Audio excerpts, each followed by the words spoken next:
it's Liz and Angela with StandUnited for our weekly StandUnited live videos, and we're just going to talk about some trending topics. There's been some major news breaking today, as well as some petitions we have in the works. So I'm going to turn it over to Angela, and like normal, we're following along your comments. If you have any questions or any, anything to add to our conversation, just let us know. We've got our laptop right here to follow along. We're changing it up a little bit from what we normally do and we've got some new equipment, and so we're messing around with it today. Yes, thank you all for joining us for our October surprise video. We have so many different issues that have come up in the past week. Certainly the most recent of which being the FBI announcing that they found some new Hillary Clinton emails that they think are pertinent. Hillary Clinton was on a plane at the time that had very intermittent Wi-Fi. So everyone was saying, does Hillary know? Does she not? Does this mean that the investigation is reopened? And what does this mean just 11 days before the election?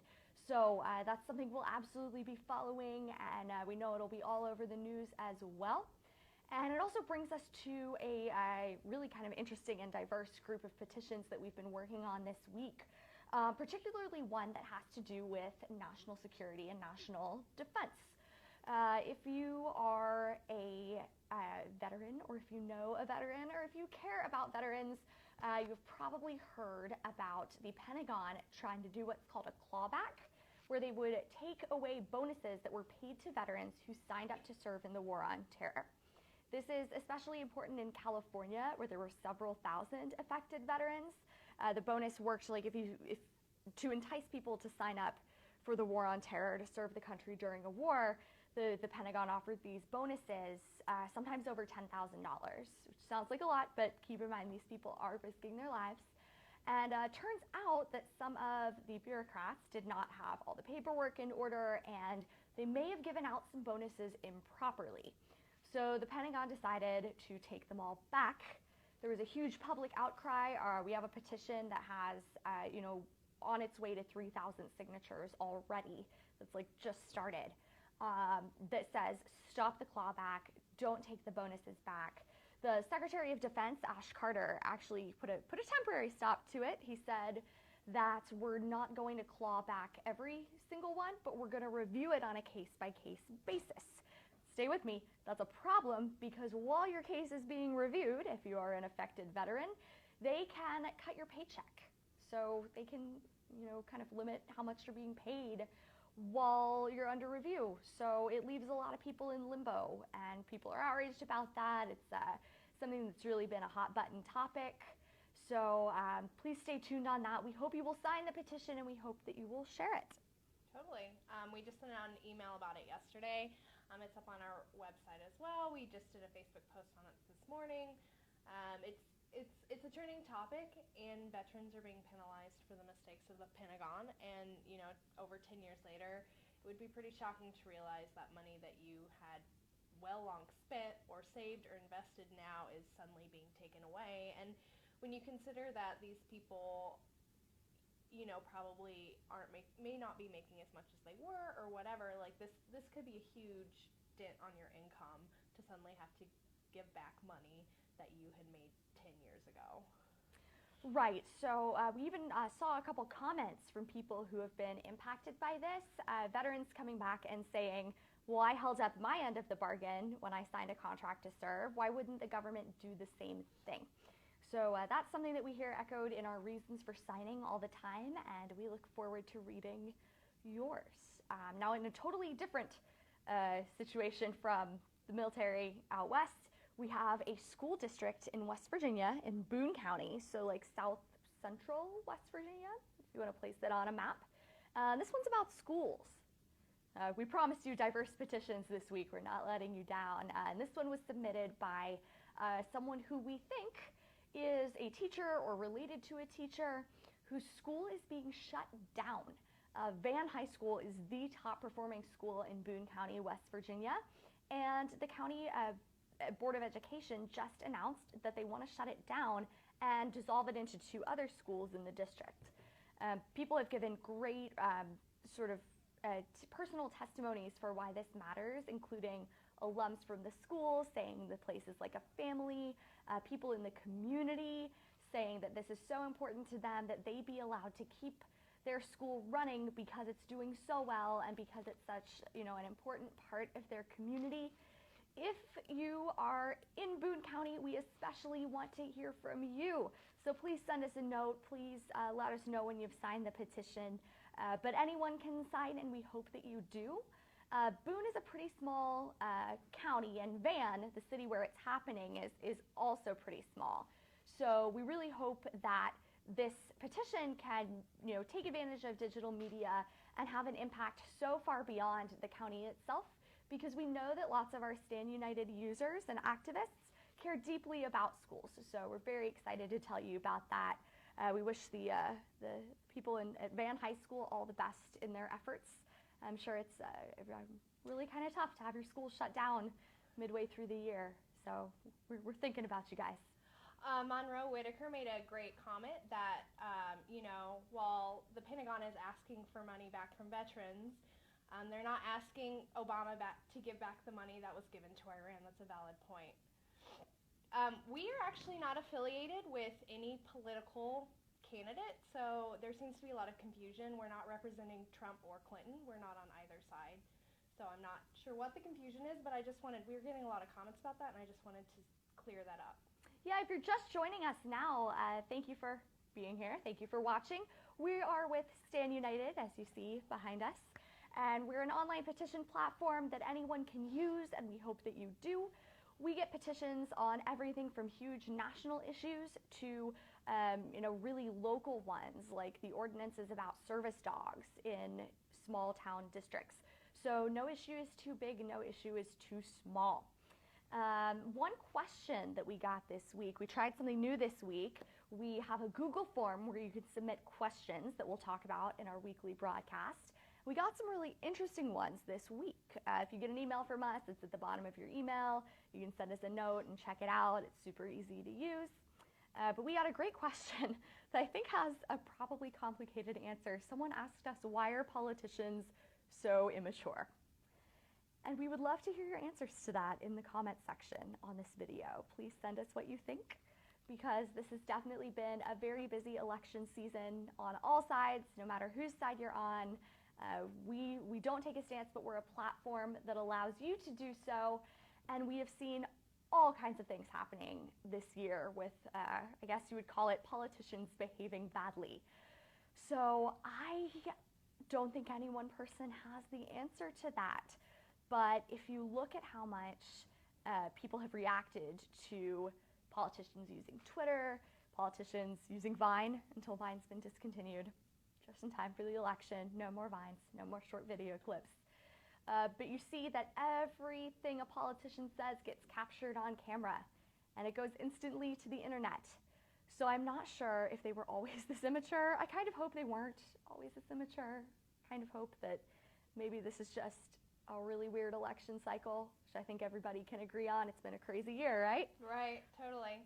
Christy Carter made a valid point that Hillary Clinton should have to pay for her crimes along with everyone that was involved, not limited to the president, and that she is not above the law. And I think a lot of our audience would totally agree with you on that, Christy. Definitely. Thank you for commenting. It remains to be seen what's going to happen with this investigation, because we still have 11 days to go. So I'm sure there will be another FBI Director Comey press conference. So everyone will be on the edge of their seat watching that to see if anything happens. They've already granted immunity to a lot of her staffers. Yeah. So, who knows? The timing is very interesting, that, less than 2 weeks away from the election, they're willing to open that up. And time will only see. They've investigated this multiple times, and it will be interesting to see if there's anything comes from it. I mean, would the Democrats even be able to do anything? It would make history, that's for sure. Yes, this election has broken barriers in a number of ways. You have someone running from totally outside the government. You have someone who is running while under federal investigation. So again, it's definitely been a crazy year. As for why politicians are so immature, I can't give you a full answer on that, but we kind of share your question. We feel your pain, you know, and we see petitions all the time about have this person step down because they were misbehaving, or, you know, make this person accountable. So Stand United is a great way to get those answers and kind of turn up the heat on people in government who might not be doing their jobs properly. They might not be answering to the American people the way they should, because they're supposed to work for you, they're supposed to work for us. Everyone on Stand United is an American and regular person who's just trying to do the best thing for their community. So it's a really interesting topic. And my question about the Clinton email is this: what happens if she were to be indicted? I'm not saying that she will or she won't, just that it's possible, and she wins the election. So Yeah. would there be a presidential pardon? Could Hillary Clinton pardon herself?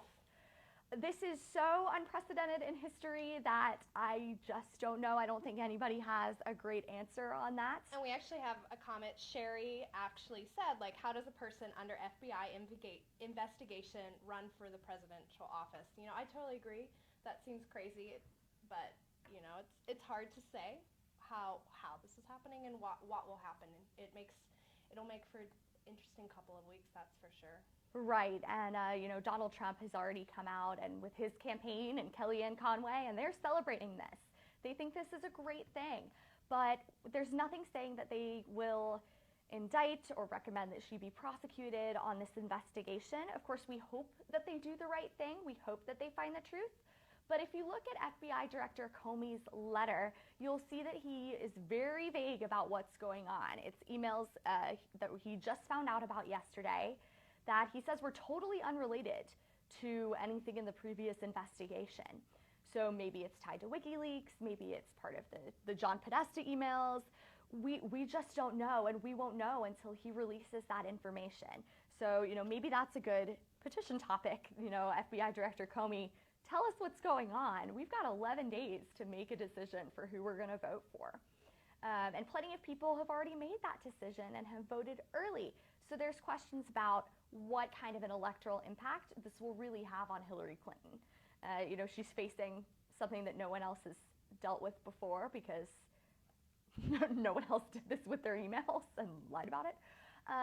You know, she's kind of running against her own track record, where for her 18 months now she's been saying that she didn't send classified information, that she wasn't emailing President Obama.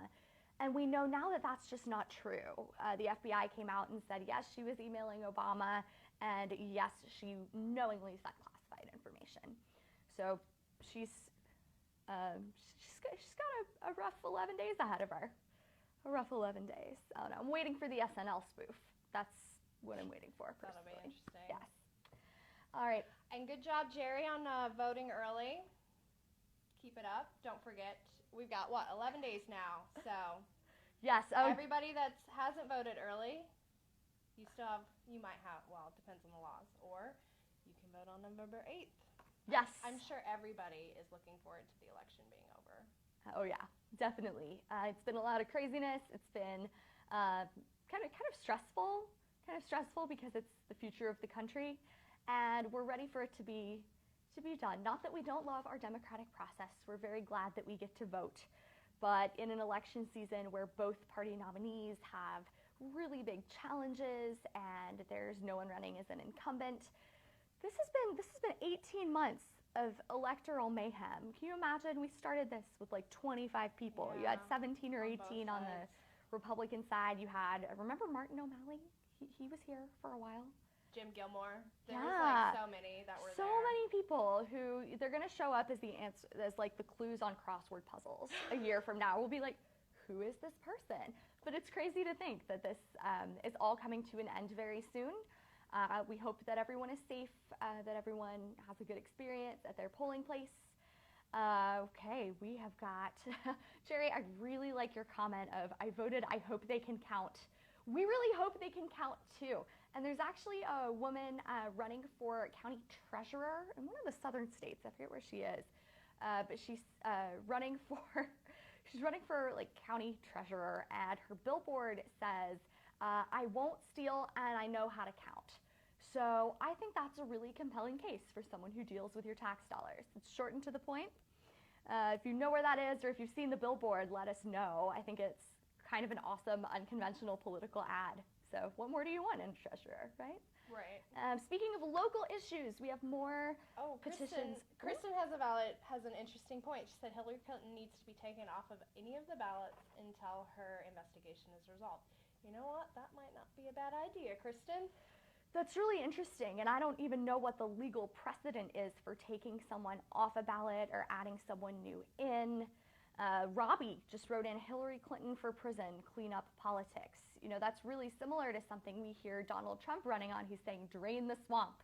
The DC area actually used to be a swamp. If you're here in the summer and it's humid and hot, you will believe it. Yeah. I know it's hard to picture it now because it's, you know, a bustling city with tons of government buildings, but it's definitely a former swamp. And so drain the swamp is just a really interesting thing, and we're seeing people echo that in our comments section. So very cool. Thanks for writing to us.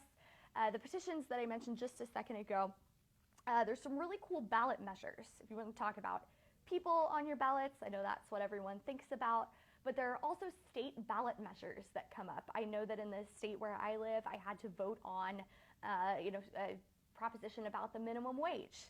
I'm not going to tell you how I voted because secret ballot. So if anyone tells you or asks you who you voted for, you don't have to tell them. We have a secret ballot. Don't ask people who they voted for. It's just not nice. But we encourage all of you to vote.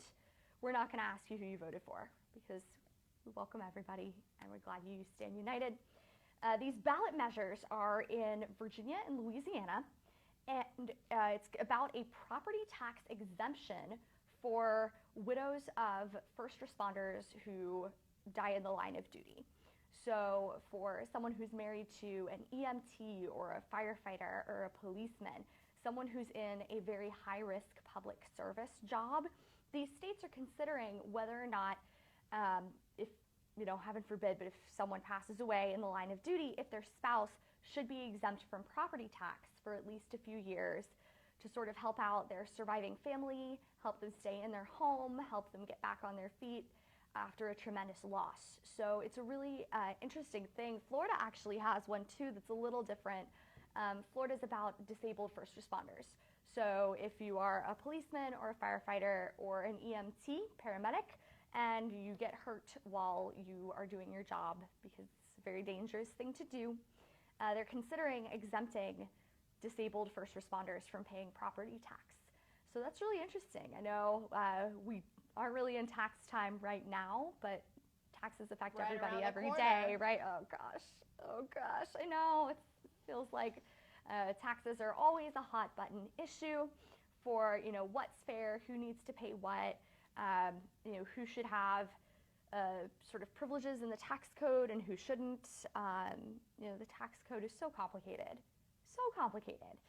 So simplifying it is a big deal, and this is, you know, it's just a few lines of a ballot measure that could really have a big impact on people in your communities who keep you safe. So we're interested to hear what you guys think about that. Let's see what else we got. We're checking out your comments. Lots of Hillary comments. Yes. We are not fans of Hillary today, which is fine. I'm not sure. Yeah, that's definitely going to be dominating the weekend news cycle, and it's anybody's guess how this will wrap up. This could be another Comey press conference where he says she did all these things wrong, but we're not going to tell Loretta Lynch to indict her. This could be, I mean, this could be it. This could be bad for Hillary. This will be very interesting to see how it plays out, and I'm not, hopefully the Republicans will be able to use this to their advantage. Definitely. It's going to be a very interesting next few days. We hope that as these issues continue to come out, that you will write to us and send us if you have an issue that you want to see resolved, send us a petition, and I think you're going to be pleasantly surprised at how many people agree with you. Just as we had that petition about the high school in West Virginia take off, you know, that's from a really small town, and now they've got well over 1,000 people saying we support you, we back you, we want to see this happen in your community. So, we look forward to watching this all unfold over the next week plus a few days. And thank you so much for joining us. Please sign our petitions, share the video, and tell your friends about what we're doing at Stand United. We think the more the merrier, and we're glad to have you all involved. Thank you for watching. And we'll see you guys next week. Bye.